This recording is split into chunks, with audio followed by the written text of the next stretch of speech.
स्त्री welfare foundation की अध्यक्षा और उनकी पूरी टीम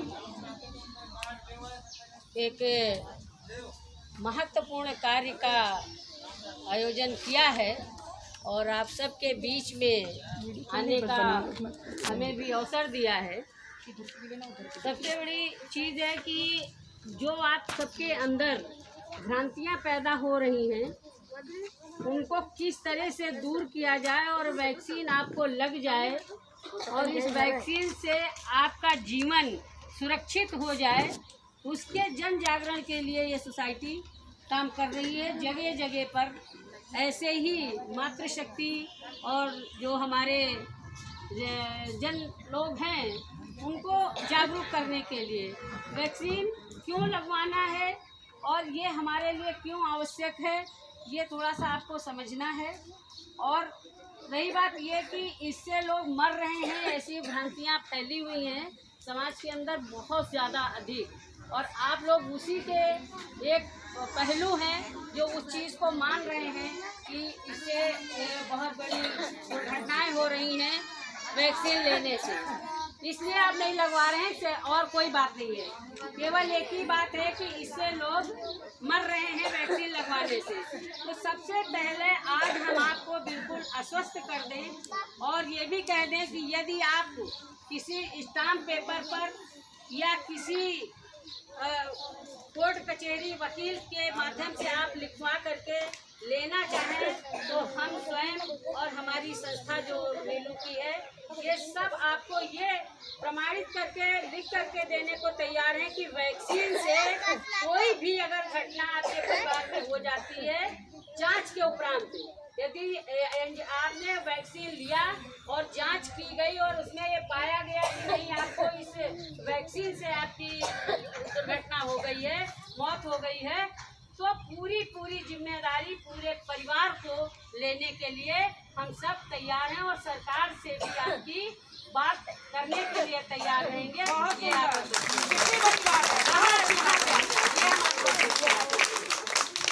दूसरी चीज, हाँ, वैक्सीन लेने से पहले आपको एक जांच जरूरी है।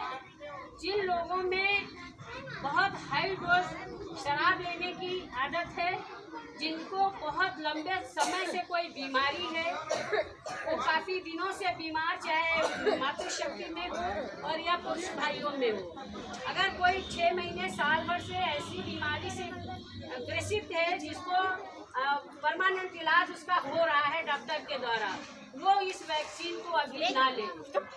इस वैक्सीन को लेने के लिए उन्हें टाइम रखना पड़ेगा जब तक उनका अपना वो जिस मर्ज की दवा ले रहे हैं वो ठीक ना हो जाए, तब तक ये वैक्सीन नहीं लेना है। समझ में आ रहा है? और तीसरी चीज है कि वैक्सीन लेने के बाद आपको 3 दिन तक एक दवाई डॉक्टर खुद बता देते हैं, वो गोली एक देते भी हैं और नहीं देते तो एक पर्चा लिख के देते हैं।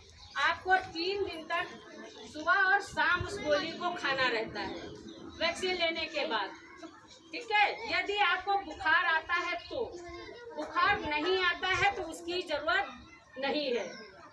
बात समझ रहे हैं? कभी कभी क्या है कि वैक्सीन लेने के बाद जो हमारी शरीर की बॉडी के अंदर एक मेन पावर है, वो हो सकता है कि हमारी इम्यूनिटी कुछ कमज़ोर हो और वो हमें वैक्सीन मिली है और उसकी से हमें कुछ फीवर महसूस होने लगता है, शरीर हमारा भारी होने लगता है, तो उस समय वो गोली जब आप ले लेंगी तो आपको बुखार नहीं आएगा और आपका शरीर हल्का हो जाएगा।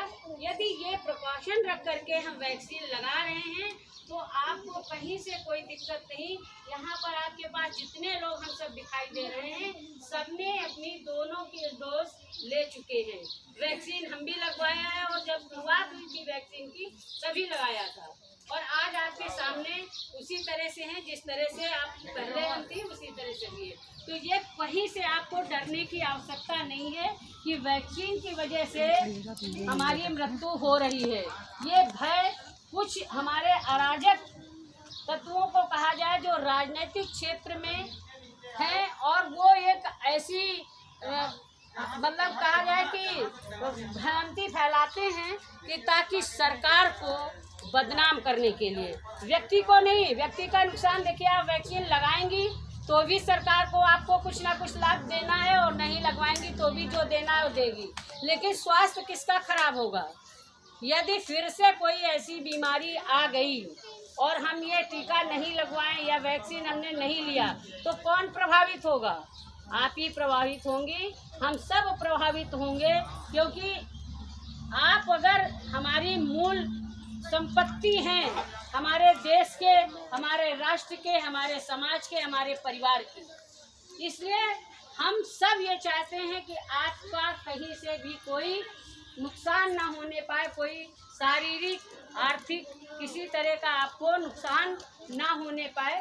इसलिए जन जागरण के अभियान से आपको एक संदेश है कि आप वैक्सीन सभी लोग लगवाएं, और वैक्सीन फ्री में लग रही है, कोई पैसा नहीं देना है। आप जब चाहेंगी और आप अपना रजिस्ट्रेशन कराएंगे संगठन के माध्यम से तो आपको वैक्सीन आपके यथा स्थान पर भी मिल सकती है। जहां आप हैं वहीं पर हॉस्पिटल से लोग आएंगे और वैक्सीन आपको देंगे।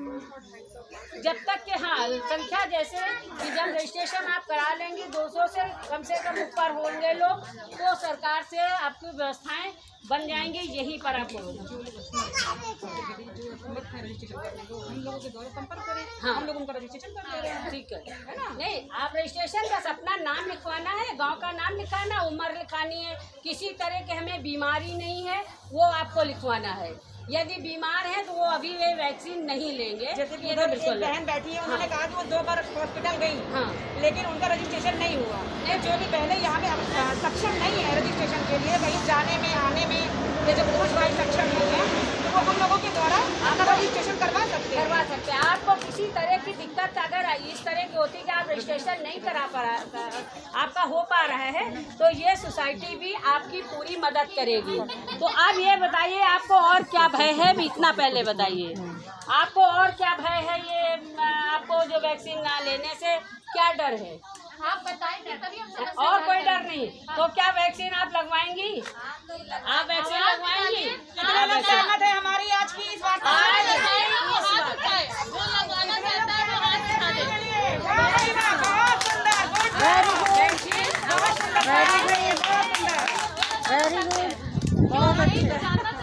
देखिए, और बच्चों की जो वैक्सीन आई है 14 से लेकर के और 20 साल के बच्चों की वैक्सीन वो भी लगेगी। लेकिन अभी पहले आप सब सुरक्षित हों और बच्चे भी हमारे सुरक्षित हों, उनके लिए भी वैक्सीन आई है, उनको भी लगनी है। लेकिन सबसे बड़ा काम है कि आप सब लोग सुरक्षित हों और वैक्सीन जरूर लगवाएं। आज लगता है कि यदि आप सब जागरूक होकर के और वैक्सीन लगवाते हैं तो अपना जीवन सुरक्षित करते हैं, और सरकार की जो भी योजना आई है, जिस तरह से भी वो काम कर रहे हैं, वो आप सबके हित में ही कर रहे हैं। क्योंकि कोई चीज़ ऐसी नहीं, अभी आपने अप्रैल और मई का जो महीना देखा होगा, जिन लोगों को पता होगा कि किस कालखंड से हम लोग उभर के आए हुए हैं। कोविड जैसी वैश्विक आपदा में व्यक्ति अपने परिवार को लोगों के साथ खड़ा नहीं हो पाया है, अपने परिवार के लोगों को खोया है।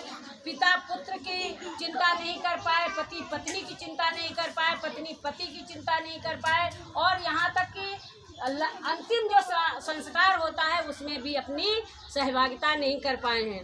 ऐसे कालखंड को हम सब लोगों ने देखा है। इसलिए आप सबसे निवेदन है कि आप बिना डर के आप वैक्सीन लगवाएं। वैक्सीन से किसी की मृत्यु नहीं हो रही है। ठीक है, सबको ध्यान में आया है तो वैक्सीन आप जरूर लगवाएं। बहुत सुंदर दीदी का तालियां बजाइए आप लोग। दीदी का आभार व्यक्त करते हैं। दीदी ने अपना स्वयं का अनुभव आप लोगों के साथ साझा किया है। ये अनुभव ऐसा अनुभव है जो सिर्फ एक सुनी सुनाई या टीवी में देखी हुई या रेडियो में सुनी हुई बातें नहीं है। ये हमने अपने जीवन में यथार्थ में अपने सामने देखी है। जिसके परिवार का मुखिया, जिसका बेटा चला गया, जिसका पति चला गया, उनसे पूछिए कि उनके जीवन में कैसी मतलब घोर अंधेरा छा गया। उनके घर में कोई अब है ही नहीं, उनकी जीविका चलाने वाला, उनके बच्चों को पढ़ाने वाला। उनके बच्चे अनाथ हो गए, महिलाएं विधवा हो गई। तो ऐसी सिचुएशन अब हम दोबारा ना अपने सामने देखें। उससे बचने के लिए हम सभी को जागरूक रहना है, हम सभी को एक दूसरे की बातों को समझना है और समझते हुए सरकार के प्रयासों को सफल करना है। जब हम सुधरेंगे तब युग सुधरेगा, तभी समाज सुधरेगा, तभी हमारी कॉलोनी, हमारा परिवार, हमारा ये समाज, हमारा ये मोहल्ला स्वस्थ हो पाएगा। अगर हम ये ऐसी अशिक्षा वाली बातें करें